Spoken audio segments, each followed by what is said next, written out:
اللہ تبارک و تعالیٰ کے بندے اللہ سے محبت کرتے، رب کی بارگاہ میں جھکتے، اس کو اپنے دکھ سناتے، اس کے پیارے محبوب صلی اللہ تعالیٰ علیہ وسلم کا وسیلہ لے کے اس کے حضور حاضر ہو جاتے، پیشانیاں سجدوں سے روشن ہوتی۔ ہم نہ ہر چیز کے لیے وقت نکالتے ہیں، ہر چیز کے لیے، لیکن عبادت کے لیے وقت نہیں نکالتے۔ ہر شے آباد ہے، ہر شے، ہماری فیس بک بھی آباد ہے، واٹس ایپ بھی آباد ہے، ہمارے ٹویٹر بھی آباد ہیں، ہماری ہر چیز آباد ہے۔ سب سے کم آباد ہمارا مصلی رہ گیا ہے، سب سے کم۔ وہ لوگ اب ڈھونڈنے سے ملتے ہیں جن کی بغل میں مصلی ہوتا تھا۔ میرے بھائی، آپ کتنا کو دنیا کے پیچھے بھاگو گے تھکا دے گی، کتنا دولت کے پیچھے بھاگو گے تھکا دے گی۔ آپ جب اپنی زندگی میں جمع تفریق کرو گے نا تو مرتے وقت احساس ہوگا کہ سارا کچھ تو لوگوں کے لیے کیا، اپنے لیے تو کر ہی کچھ نہیں سکے۔ اور ہم عبادت کے معاملے میں بہانے بازی بھی کرتے ہیں۔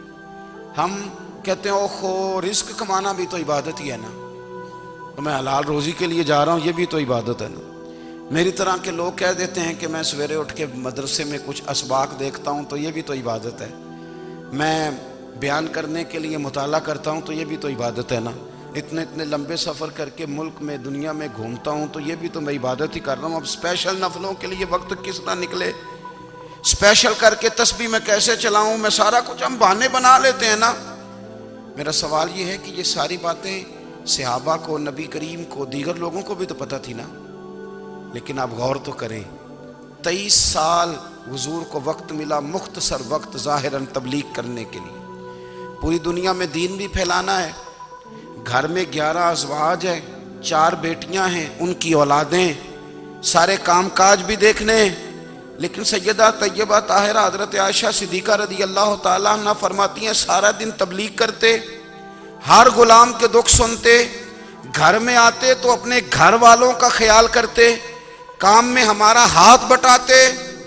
قربان جاؤں، کہتی ہیں زمانہ سارا سو جاتا لیکن آمنہ کے لال مصلی بچھا لیتے۔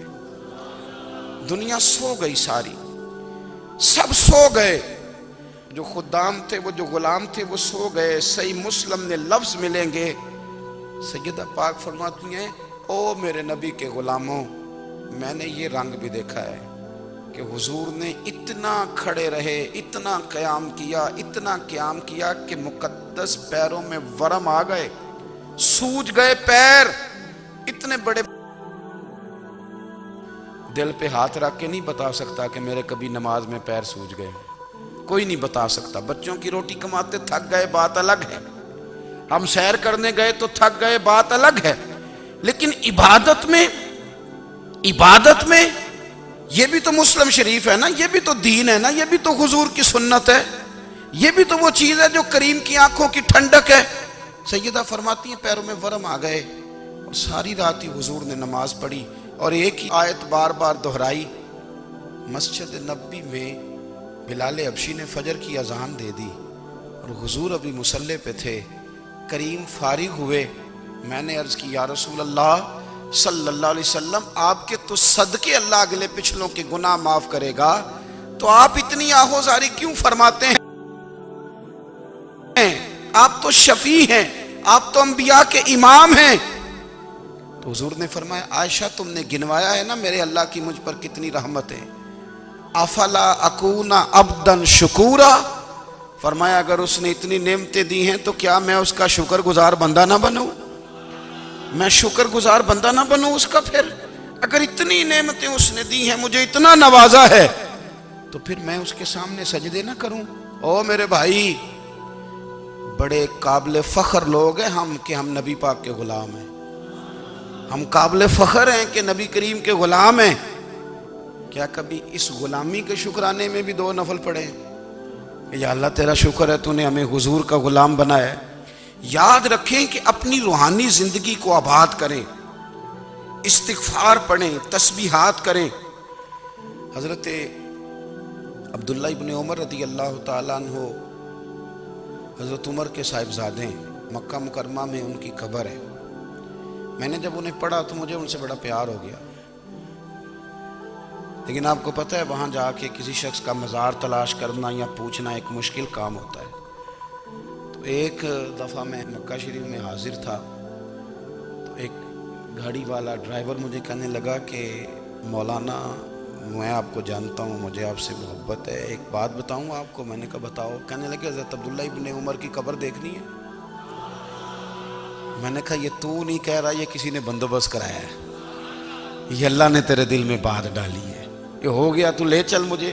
حضرت عبداللہ ابن عمر کو نبی پاک نے فرمایا تھا راجل صالح، یہ نیک بندہ ہے، یہ متقی آدمی۔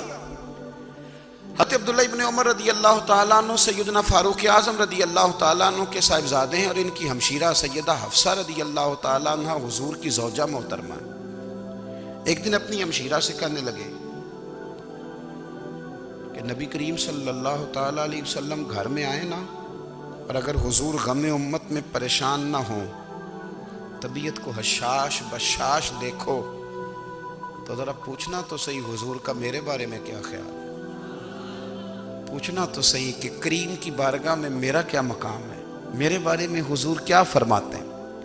اب بہن کو کام بتائے، اور بتائے بھی بھائی، اور پھر بہن وہ کام نہ کرے، یہ تاریخ میں ہوتا نہیں۔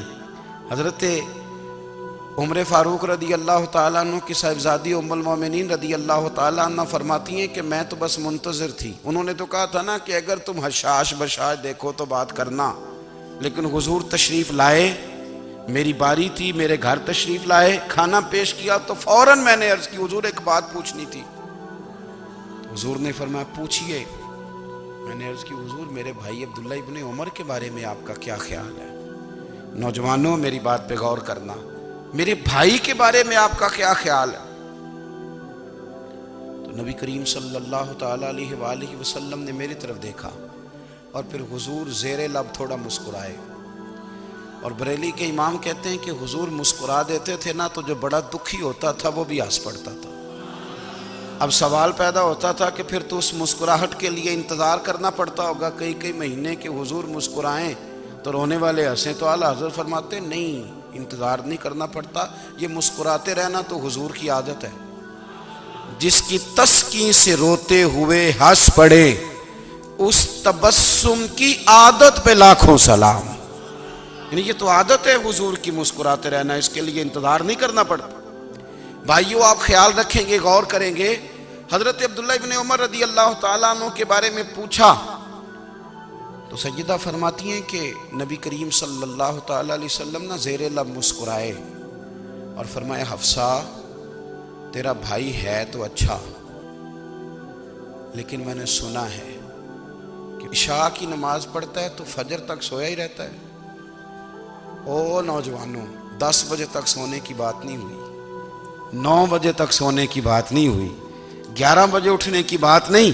حضور فرمانے لگے میں نے سنا ہے کہ عشاء کی نماز پڑھ کے سو جاتا ہے اور فجر تک سویا ہی رہتا ہے، اسے چاہیے کہ تہجد کے وقت اٹھا کرے، اللہ کی بارگاہ میں حاضر ہوا کرے، آہوزاری کرے، سجدے کرے، عبادت کرے، اٹھتا ہے اور فجر میں جا کے اٹھتا ہے۔ حضرت جناب حفصہ رضی اللہ تعالیٰ عنہ کہتی ہیں میں نے جناب عبداللہ ابن عمر کو پیغام دیا اور میں نے کہا میرے جوان بھائی سن، نبی پاک نے فرمایا ہے تو اچھا پر تہجد میں نہیں اٹھتا، نفل نہیں پڑھتا۔ او میری ملت کے جوانوں، مزہ نہیں آ جاتا جب ساری دنیا سوئی ہو، ساری دنیا، اور بستر بھی گرم ہو اور نیند بھی پورا غلبہ کر رہی ہو، اور اچانک گھنٹی بجے دماغ میں، آنکھ کھلے، گھڑی پہ نظر پڑے، 3:30 4 بجے کا پیغام گھڑی بتائے، اور کوئی چڑھتی جوانی والا اٹھ کے وضو کرے، اور جب وہ مصلی کھول کے بچھائے تو مدینے والے محبوب کہتے ہیں کہ ہر نماز پہ رب ثواب دیتا ہے، اور جو اٹھ کے تہجد کی نماز پڑھے اسے دیکھ کے تو رب مسکراتا ہے، جو اس کی شان کے لائق ہے، جو اس کی شان کے لائق، وہ مسکراتا ہے، خوش ہوتا ہے کہ میرا بندہ تہجد میں اٹھ گیا، وہ مسکراتا ہے۔ کاش ہماری صبحیں کبھی اپنے مالک کے نام ہو جائیں، کاش کے صبح۔ حضرت ابو الحسن رحمۃ اللہ تعالیٰ علیہ حضرت معاذ ابن جبل رضی اللہ تعالیٰ عنہ کے پاس بیٹھا کرتے تھے، فرماتے ہیں ان سے جو پیار بڑھا تو پھر میرا مصلی سے بھی بڑھ گیا. تابعین فرماتے ہیں صحابی رسول سے محبت ہوئی تو ذکر سے بھی ہو گئی, پھر درود شریف سے بھی ہو گئی. محبت ان سے بڑھی تو پھر اللہ نے مسجد کا پیار بھی بڑھا دیا.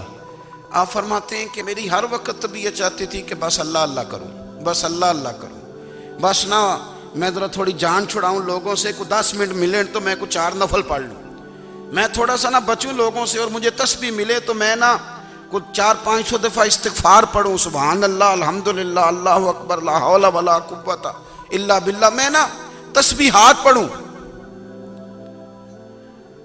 فرماتے ہیں کہ بچے تھے گھر میں 6-7, غربت تھی, کام ملتا کوئی نہیں تھا, اور میں کام چور نہیں تھا, کام ڈھونڈتا تھا, پر اللہ کی قدرت کے کام نہیں ملتا تھا. فرماتے ہیں کہ میں نے ایک دن اپنی اہلیہ سے کہا کہ آج میں پھر جاتا ہوں کام ڈھونڈنے. تو میری بیوی بڑی فرما بردار تھی, پر اس دن نہ غربت کے ہاتھوں تنگ آ کے کہنے لگی, آج نانا کوئی تو چیز لے کے آیا. تو مجھ سے بچوں کی بھوک نہیں دیکھی جاتی, یہ سب روگاں دا روگ محمد جس دا نام غریبی, کنڈ بلا کے لنگ جاندے نہیں دوست یار قریبی. آج نہ کچھ لے کے آیا تو میں بچے لے کے میکے چلی جاؤں گی. شیخ فرماتے ہیں کہ میں بڑا پریشان گھر سے نکلا, پر میں نے صبح سے لے کے زور تک کام ڈھونڈا, کام ملا کوئی نہیں. تو میرے دل میں خیال آیا, چلو کام نہیں ملتا تو اللہ اللہ تو کرے نا, چلو بندوں کی مزدوری نہیں ملتی تو رب کریم کی عبادت ہی کرتے ہیں. فرماتے ہیں کہ میں نے نا فرات کے پانی سے وضو کیا, نہر کے, شدید دھوپ تھی, ساتھ ریت تھی اور ریت تپ رہی تھی. میں نے اپنا رومال وہیں مصلی کے طور پر بچھا لیا, اور فرماتے ہیں کہ زور سے لے کر عصر تک نماز پڑھی, دھوپ بھی پورے زور پہ, پر میرے سجدے کا ذوق بھی پورے زور پہ. فرماتے ہیں سورج بھی چمک رہا ہے اور رب کی عبادت کا ذوق بھی پورے زور پہ. میں سجدہ کروں تو پھر میرا اٹھانے کو جی نہ چاہے. میرے استاد لکھا کرتے تھے, یہ ان کا شعر ہے, وہ کہا کرتے تھے, مجھے سوز دے, مجھے ساز دے, اور مجھے نیم شب کا نیاز دے, دم سجدہ خود کو میں توڑ دوں, مجھے ایسا ذوق نماز دے. اور میں تیری بہار کا پھول ہوں, میں کھلا بھی ہوں تو تیرے لیے, مجھے میری شاخ سے توڑ لے, مجھے اپنی زلف کا ناز دے. بھائی فرماتے ہیں کہ عصر تک میں نے نفل پڑھے, دل ڈھلنے لگا, عصر کی نماز پڑھی اور میں وہاں سے چلا. اب میں جب نکلنے لگا تو دل میں خیال آیا کہ چھوٹی چھوٹی دیواریں ہیں گھر کی, بغیر کچھ لیے جاؤں گا تو بیوی دور سے دیکھے گی تو شور کرے گی کہ پھر خالی ہاتھ آ گیا ہے. کہتے میں نے اپنے اسی رومال میں جس پہ میں نے نماز پڑھی تھی نا, رومال میں کیا کہتے پنجابی جو صافہ کہتے ہیں, اسی میں نا میں نے کچھ ریت بھر لی کہ وہ دور سے دیکھے گی تو سمجھے گی کچھ لے کے آیا ہے, چلو جا کے اسے بتا دوں گا کہ آج پھر مزدوری نہیں ملی. کہتے ہیں وہ ریت لے کر جب میں گھر میں گیا تو پہلے بیوی دروازے پہ کھڑی ہوتی تھی, پوچھتی تھی خالی ہاتھ آ گئے ہو؟ آج میں نے دیکھا تو ہے ہی کوئی نہیں. فرماتے ہیں میں اندر داخل ہوا, سلام لیے, کونے میں نے وہ رومال رکھ دیا اور میں نے آواز دی کہ بھلی مانس کہاں ہو؟ تو وہ کہنے لگی آپ منہ ہاتھ دھو لیں, میں روٹی لے کے آئی. میں نے کہا روٹی کہاں سے آ گئی؟ یہاں تو کئی دنوں کے فاقے, تو کئی دنوں کی غربت ہے, یہاں تو اس گھر میں تو فقیری ہے. فرماتے ہیں کہ وہ روٹی لے کے آئی اور اس وقت کی جو موجودہ نعمتیں تھیں, سمجھ لیں سلاد, اچار, ہر چیز ساتھ لائی. میں نے کہا کہ بچے کہاں گئے؟ کہنے لگی وہ کھانا کھا کے کھیلنے گئے, آپ کھانا کھا لیں آ جاتے. کھانا اس نے چن دیا. میں نے حیرت انگیز لہجے میں ساری نعمتیں اپنے دسترخوان پہ دیکھ کر کے بیوی سے پوچھا یہ کہاں سے آیا کھانا؟ بچوں کو تو نے کہاں سے کھانا کھلایا؟ یہ سارا کچھ کیسا ہے؟ کہنے لگی پتہ نہیں آج آپ کس کریم کی مزدوری کرنے چلے گئے تھے, پتہ نہیں کس کریم کی. میرے گھر میں تو اتنی نعمتیں آئی ہیں کہ مجھ سے سنبھالی نہیں جا رہی, اتنا اناج ہے, اتنا گندم ہے, کس کریم کے دروازے آج چلے گئے تھے؟ یہ کہتے کہتے وہ اٹھی اور اٹھ کر کے کہنے لگی پہلے ہی بڑا کچھ آیا تھا, اب کیا لے آئے ہو؟ اور جا کر کے نا اس نے وہ ریت والا رومال کھولا. کہنے لگے میں تو لے کے آیا تھا ریت, تو میرے رب نے اسے بھی سونے اور ہیرے بنا دیا تھا. جب آپ کی توجہ اللہ کی جانب، میرے نبی پاک صلی اللہ تعالی علیہ وسلم نے فرمایا ہر چیز اپنے رب سے مانگ، ہر چیز مانگ، ہر چیز مانگ۔ یا رسول اللہ کیا کچھ؟ میرے محبوب نے فرمایا تیرے گھر میں نمک بھی ختم ہو جائے تو وہ بھی اپنے رب سے مانگا کر، تو مانگنا وہ تجھے دے گا، تو اس کی بارگاہ میں کشکول طلب دراز تو کرنا۔ اور ترمذی شریف میں عجیب لفظ ہیں، رسول کائنات نے فرمایا، رب کریم فرماتا ہے جب میرا بندہ ہاتھ اٹھاتا ہے نا تو مجھے حیا آتی ہے کہ میں خالی کیسے لوٹا دوں اس کے۔ اتنے بڑے بادشاہ کی بارگاہ میں، او بھائی لوگوں سے عزتیں تلاش کرتے ہو تو وہ کیا تمہیں عزت دیں گے؟ وہ تو کل اچھا کہتے ہیں پرسوں برا کہنے لگ جاتے ہیں۔ لوگوں کے سامنے گڈ بک میں آنا چاہو گے تو وہ تو سویرے تمہارے بارے میں کچھ کہیں گے، شام کچھ اور کہیں گے۔ اپنی روحانی زندگی آباد کریں، اپنے مسلح کو وقت دیں، اور دنیا سے چھپ کر اس موبائل کو بند کر کے اور اپنے آپ سے بھی چھپ کے اور تنہا ہو کے چھپا کے سارا کچھ اپنے آنسو اپنے رب کی بارگاہ میں پیش کریں، اس کے حضور حاضری دیں۔ سنو نا ترمذی کی حدیث، اور اسے یاد رکھنا، نبی پاک علیہ السلام نے فرمایا اپنے دکھ لوگوں کے سامنے نہ بیان کرنا، سیٹھوں نوابوں کو نہ بتاتے پھرنا، دنیا داروں کے سامنے جا کے نہ رونا کہ میں تکلیف میں ہوں۔ فرمایا اگر دنیا داروں کو دکھ بتاؤ گے رب تمہیں کبھی غنی نہیں کرے گا، اور لوگ ہیں کہ الٹا مذاق اڑائیں گے۔ آپ کی جس سے بڑی پکی یاری ہے نا، پکی، وہ تب تک پکی ہے جب تک آپ نے 50,000 مانگا نہیں، اور جس وقت آپ نے کہہ دیا کہ میں مجبور ہوں میری مدد کر تو پھر ختم ہو گئی دوستی۔ لوگوں کی تعلقات آپ کے ساتھ تب تک ہیں جب تک آپ ان سے کوئی ضرورت وابستہ نہیں کرتے۔ کریم محبوب فرمانے لگے بندوں کے سامنے دکھ نہ بیان کرنا، اللہ تجھے کبھی غنی نہیں کرے گا، تو اپنے دکھ اپنے رب کو بتا، تو دعائیں مانگ، تو اس کی بارگاہ میں حاضر ہو، تو اس کے حضور عرض کر۔ فرمایا اپنے دکھ اپنے رب کو بتا، وہ جلدی کرے یا دیر سے کرے تجھے ساری دنیا سے بے نیاز کر دے گا، تجھے کسی کا محتاج نہیں رہنے دے گا۔ اپنے مسلح کو، اپنی دعاؤں، ایک بزرگ فرماتے ہیں میں نے دعا مانگنے کا طریقہ اپنی بیوی سے سیکھا۔ دعا مانگنے کا طریقہ اپنی، سیکھنے والے تو اپنے بچوں سے بھی سیکھ لیتے ہیں، سیکھنے والے تو ہر ایک سے سیکھتے ہیں۔ وہ کہتے ہیں میں نے دعا مانگنے کا سلیقہ اپنی بیوی سے سیکھا ہے۔ حضرت وہ کس طرح؟ فرمانے لگے میری بیوی نے نا مجھے کوئی کام بتایا، کچھ پیسوں کی ضرورت کے لیے کہا، تو میں نے اسے کہا کہ بھئی ابھی میرے پاس نہیں ہے، کچھ دنوں میں آتے ہیں تو میں دے دوں گا۔ عورتوں کی عادت ہوتی ہے وہ بار بار یاد کراتی ہیں، 2-4 دنوں کے بعد پھر اس نے کہا حضرت وہ میں نے کہا تھا کچھ پیسے، میں نے اسے کہا کہ ابھی میرے پاس نہیں ہے، کچھ دنوں میں ملتے ہیں تو میں تمہیں دے دوں گا۔ اس نے کچھ دنوں کے بعد پھر کہا حضور وہ میں نے کچھ پیسے کہے تھے۔ فرماتے میں نے ڈانٹ دیا، میں نے کہا کہ کیا تو روز مجھے شرمندہ کرتی ہے، کہا نا میرے پاس نہیں ہے، ہوں گے تو دے دوں گا، تو روز یاد کراتی ہے۔ فرماتے ہیں اس نے پہلے تو میری ڈانٹ کو سہا، پھر میرے سخت جملوں نے اس کی آنکھوں میں آنسو پیدا کر دیے، پھر اس نے اپنے آنچل میں اپنے اس دکھ کو سمیٹا، اور پھر اس نے ایک جملہ کہا تو میں رو پڑا، اور مجھے اپنے رب سے مانگنے کا طریقہ آ گیا۔ مجھے کہنے لگی حضرت جی آپ نے ڈانٹ دیا میں نے سہ لیا، پر آپ ہی میرے شوہر ہیں، بتائیں نا آپ سے نہ کہوں تو میں کس سے جا کے کہوں۔ فرماتے ہیں میں رو پڑا، اور میں کھل کے رویا، اور میں تڑپ کے رویا، اور پھر میری سسکیاں بند گئیں۔ تو مجھے کہنے لگی آپ کو کیا ہوا؟ میں نے کہا مجھے بھی دعا مانگنی آ گئی ہے، جب میں اسے کہوں گا نا اللہ تو ہی میرا رب ہے، میں تجھ سے نہ کہوں تو میں کس سے جا کے کہوں؟ میں کیوں کسی بندے سے سوال کروں؟ میں کیوں کسی دنیا دار سے کہوں؟ میں تیرے بندوں کا، نیک بندوں کا وسیلہ لے کے، تیرے محبوب کی غلامی لے کے تیری بارگاہ میں آیا، تجھ سے نہ مانگوں تو کس سے مانگوں؟ سمجھ آ گئی ہے جب میں اس رنگ میں مانگوں گا تو پھر رب میرے اوپر بڑا ہی فضل فرمائے گا، وہ میرے اوپر بڑی رحمت کرے گا، وہ میرے لیے آسانیاں کرے۔ عزیز دوستو ہم اس طرح کرنے لگ گئے ہیں کہ ہم نے نا اپنے تعلقات پر اعتماد کرنا شروع کر دیا ہے۔ میرے تعلقات بہت ہیں، ہم نے اپنی دولت پر اعتماد کرنا شروع کر دیا ہے، میرے پاس دولت بہت ہے۔ ہم نے اپنے علم پر، اپنی شہرت پر اعتماد کرنا شروع کر دیا ہے کہ میرے پاس فلاں چیز بہت ہے۔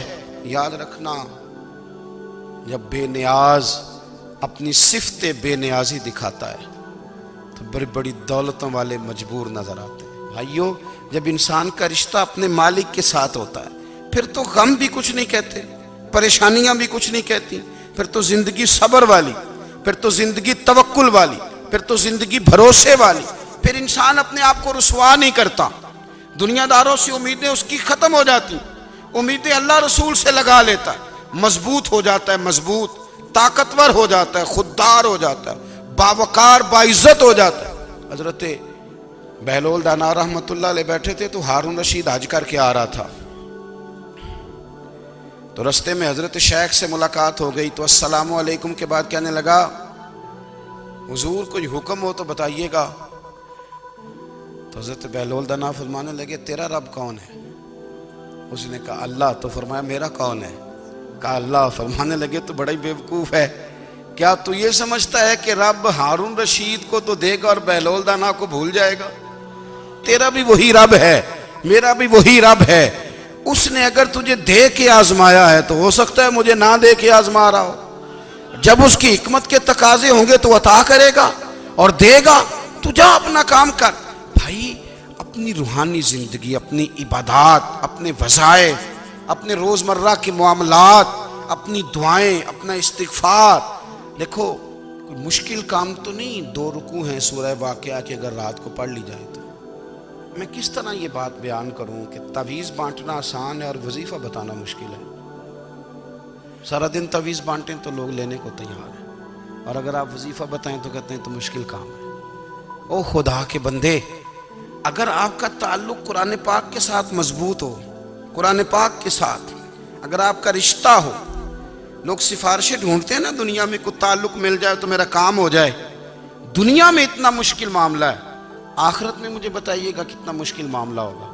میرے نبی پاک صلی اللہ تعالیٰ علیہ وسلم نے فرمایا جو لوگ سورہ ملک پڑھا کرتے تھے نا، سورہ ملک، یہ سورت ملک قیامت میں ان کی سفارش کرے گی، اور اس طرح کرے گی کہ کہے گی اے اللہ یہاں اس بندے کو جنت میں داخل کر دے یا مجھے قرآن پاک سے علیحدہ کر دے، تو رب فرمائے گا جا اس کا دامن تھام کے اسے جنت تک پہنچایا۔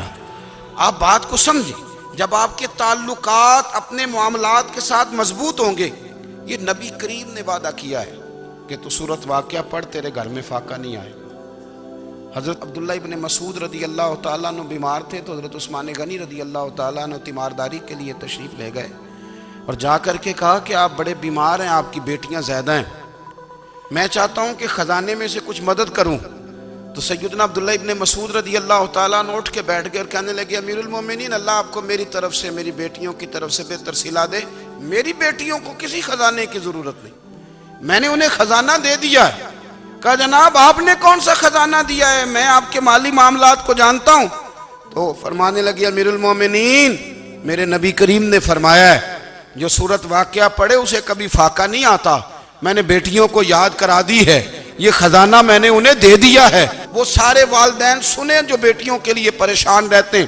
حضرت عبداللہ ابن مسعود نصیحت کر رہے ہیں، فرمانے لگے میں نے سورت واقعہ یاد بھی کرا دی ہے، پڑھنے کی عادت بھی ڈال دی ہے، حضور نے فرمایا ہے جو سورت واقعہ پڑھے اسے فاقہ نہیں آتا۔ کہنے لگے چاند تو اپنی جگہ چھوڑ سکتا ہے، سورج گر سکتا ہے، تارے ٹوٹ سکتے ہیں، پر مدینے والے رسول کی بات غلط نہیں ہو سکتی۔ حضور نے فرمایا فاقہ نہیں آئے گا تو انشاءاللہ کبھی بھی نہیں آئے گا۔ کرنے کا کام یہ ہے کہ ہم اپنے معاملات، اپنی عبادات، اپنی دعائیں، کبھی 10 منٹ عادت ہو جائے نا دعا مانگنے کی علیحدہ سے رات کو۔ حضور نے فرمایا جو فرض نماز کے بعد دعا مانگے اللہ اس کی قبول کر لیتا ہے۔ نبی پاک صلی اللہ تعالیٰ علیہ وسلم نے فرمایا اللہ مسافر کی دعا قبول فرماتا ہے۔ حضور نے فرمایا اللہ مظلوم کی دعا قبول فرماتا ہے۔ حضور نے فرمایا بیمار سے دعا کراؤ اللہ اس کی دعا قبول فرماتا ہے۔ میرے نبی پاک نے فرمایا ماں باپ جب بھی اولاد کے لیے ہاتھ اٹھائیں، ویسے تے بلے شاہ تو آسمانی اڈدیاں ہی پھڑ دیں، جڑا گھر بیٹھا انہوں بڑھیا ہی نہیں۔ حضور فرمانے لگے ماں باپ جب بھی اولاد کے لیے دعا فرمائیں اللہ ان کی دعا کو قبول کرتا ہے۔ آپ اپنا تعلق بنائیں، دعا کے ساتھ، عبادت کے ساتھ، مصلی کے ساتھ رشتہ بنائیں، استغفار پڑھیں۔ صلاح الدین ایوبی صلیبی جنگوں میں تھے، رات کو مسجد اقصی میں نماز پڑھی تو پریشان تھے. ایک بزرگ سے ملاقات ہوئی تو وہ کہنے لگے کہ آپ بڑے پریشان ہیں. کہنے لگے حضور پریشان اس لیے ہوں کہ پہلے ہی مسلمان کمزور ہے. اب میں نے سنا ہے دشمن کا ایک بحری بیڑا وہ جنگی سامان سے بھرا ہوا آ رہا ہے. تو اب ان کے پاس اور تلواریں اور نیزے آ جائیں گے. مسلمانوں کے پاس پہلے ہی وسائل کی کمی ہے. پریشان ہو کس طرح کر کے مقابلہ کریں گے. یہ بات کہتے ہی صلاح الدین ایوبی نے بزرگوں سے کہا حضور آپ بھی دعا کرنا. دعا کی بڑی طاقت ہے. میرے نبی پاک نے فرمایا دعا مومن کا ہتھیار ہے. دعا مومن کا. حضور نے فرمایا تقدیر کو سوائے دعا کے کوئی چیز نہیں بدل سکتی. دعا مومن کا ہتھیار ہے. یہ کافر کے پاس کوئی نہیں. یہ ہتھیار ہے مومن کا. اللہ کرے آپ کو سمجھ آئے. پھر سنیں کئی بار کہہ چکا ہوں یہ ہتھیار ہے. کافر کے مقابلے میں جو تیرے پاس سب سے بڑا ہتھیار ہے وہ دعا ہے. دعائیں کرانی چھوڑ دی, کرنی چھوڑ دی, لینی چھوڑ دی. حضرت سیدنا انس بن مالک رضی اللہ تعالیٰ عنہ فرمایا کرتے تھے میں نے وہ رنگ دیکھا ہے جب حضور دعا مانگتے تھے اور حضور کی مقدس آنکھوں میں آنسو بھی ساتھ ہی بہا کرتے تھے. میں نے وہ انداز دیکھا ہے. تو صلاح الدین ایوبی بزرگ سے کہنے لگے آپ بھی دعا کیجیے, اور خود رونے لگے اور سر سجدے میں رکھ کے رونے لگے اور عشاء سے لے کر فجر تک روئے, خوب روئے. صبح وہ بزرگ آئے تو صلاح الدین ایوبی کا خوبصورت اور ہنستا ہوا چہرہ دیکھا. کہنے لگے آپ بڑے خوش ہیں. رات تو میں نے بڑے روتے ہوئے دیکھا تھا. تو کہنے لگے حضور وہ جو بحری بیڑا آ رہا تھا نا وہ پانی میں ڈوب گیا ہے, اب وہ نہیں آ رہا. ابھی خبر آئی ہے تو میں بڑا خوش ہوں. بزرگ کہنے لگے اٹھ سینے سے لگ اور سونے ایک بات, وہ بحری بیڑا پانی میں نہیں ڈوبا, وہ تیرے آنسوؤں میں ڈوب گیا ہے. وہ جو تو رات رویا ہے نا رب کریم کی بارگاہ میں تو وہ ڈوب گیا ہے. بھائی اپنا مصلی کا, عبادت کا, وظائف کا, اللہ کا سلسلہ اس کو مضبوط کرے. اپنی دعاؤں کے تعلق کو مضبوط کرے. دعائیں بڑے انقلاب برپا کر دیتی ہیں. ہم تھوڑے نا جب سے خشک ہوئے ہیں نا, خشک, اور میری تو جماعت ہی صوفیاء کی جماعت تھی. ہم تو داتا علی اجمیری کی جماعت سے, ہم تو خواجہ اجمیری کی جماعت سے, ہم تو شیخ احمد فاروق سرہندی کی جماعت سے, ہم تو صوفیاء کی جماعت. ہماری جماعت نے بھی وہ تعلق جو ہمارے بزرگوں نے بنایا تھا. بزرگ اللہ کے قریب کیسے جاتا ہے؟ تو ہمارے یہاں نا بہت سارے لوگ کہتے ہیں جی نظر ہو گئی تو کام ہو گیا. بھائی جو بخاری مسلم میں طریقہ ہے نا اللہ کا قرب پانے کا وہ تو نفل ہے. نبی کریم علیہ الصلوۃ والسلام نے فرمایا بندہ نفلوں کے ذریعے رب کے قریب جاتا ہے, اور اتنا قریب جاتا ہے کہ پھر اللہ اس کی زبان بن جاتا ہے, اللہ اس کی آنکھیں بن جاتا ہے, کان بن جاتا ہے, ہاتھ اور پیر بن جاتا ہے. تو یہ تو عبادت ہے, یہ تو اللہ کی بارگاہ کی حاضری ہے جو آپ کو اللہ کے قریب کرے گی. تو اپنے نماز کو اہمیت دے کے ادا کریں. نمازیں موبائل بند کر کے ادا کریں. لیکن نا کچھ لوگ کہتے ہیں مجھے ٹائم نہیں ملتا نماز کا. تو میں کہتا ہوں یہ آپ نے بڑی جرت کی بات کی ہے. مجھے کو میرا پیر بھائی کہا جائے نا میرے پاس ٹائم نہیں آپ کو ملنے کا, تو میں کہتا ہوں آج کے بعد آنا ہی نہ. تو کیا سمجھتا ہے, تو بہت بڑا آدمی ہے, تیرے پاس ٹائم نہیں ہے اور ہمیں ملنے کا ٹائم, موج کر. تو آپ نے اللہ رسول کو کہہ دیا ٹائم نہیں. اور عجیب فلسفہ ہے نا, کہا جائے نماز پڑھنے آؤ تو کہتے ہیں کپڑے ٹھیک نہیں, اور کہا جائے کہ آؤ ذرا دعوت پہ چلیں تو کہتے ہیں 1 منٹ ٹھہر میں کپڑے بدل کے آیا. نماز کے لیے کہا تو کہتے ہیں ٹھیک نہیں, دعوت کے لیے کہا تو کہتے ہیں میں ذرا تیاری کر لوں, یوں جانا مناسب نہیں. یہ معاملہ ٹھیک نہیں. رب تو فرماتا ہے کہ جب تو مسجد میں آ تو زینت اختیار کر کے آ, خوب ذوق سے دعا مانگے, خوب شوق سے نماز پڑھیں, خوب استغفار کا مزاج بنائیں. آپ لوگوں کے بیچ رہ کے سوکھ حاصل کرنا چاہتے ہیں, لیکن آپ کو پتہ ہے کئی مہینے غار حرا میں رہنا بھی مدینے والے محبوب کا طریقہ ہے. ہر سال اعتکاف بیٹھنا الگ سے, یہ بھی حضور کا طریقہ ہے. مسجد نبوی کے اندر دروازہ کھلتا تھا نبی کریم کا, پر گھر کے اندر نفل پڑھے نبی پاک. اور حضور فرماتے ہیں کچھ نفل نماز گھر میں بھی پڑھا کرو, گھر کو قبرستان نہ بناؤ. ہمارا گھر اللہ کے ذکر سے آباد ہوگا. اگر ہم نماز پڑھیں گے نا, میں جب سنت پڑھنے کے لیے گھر میں کھڑا ہوتا ہوں تو میرا جو 2.5-3 سال کا بیٹا ہے نا, وہ بھی میرے ساتھ نماز پڑھنی شروع کر دے. اسے پتہ کوئی نہیں نماز کیا ہوتی ہے, لیکن وہ بھی نا سجدہ نہ بھی کرنا ہے تو ساتھ لیٹ ضرور جاتا ہے, پتہ چلا بچے لیکچر دینے سے نماز نہیں پڑھتے، نماز شروع کر دیں تو بچے بھی شروع کر دیتے ہیں۔ ہم جب پریشان ہوتے ہیں تو لیکچر دیتے ہیں، تو لیکچر تو باہر شاید چل جائے، گھر میں کیسے چلے گا؟ گھر میں تو عمل چلے گا۔ تو میرے عزیز، آج کے اس روحانی اجتماع میں ہمارے دوستوں نے جو محنت کی، ہم نے بار بار اپنی نیت سے پوچھا، خدا ہمیں معاف کرے اگر کوئی ذاتی شہرت ہے، کوئی ہمارے ذاتی مفادات ہیں، رب ہمیں ہدایت دے۔ ہماری یہ خواہش تھی کہ روحانی اجتماع ہمیں تھوڑا سا اللہ اور اس کے رسول کے جانب مائل کرے، کچھ ہمارا رشتہ مصلی کے ساتھ مضبوط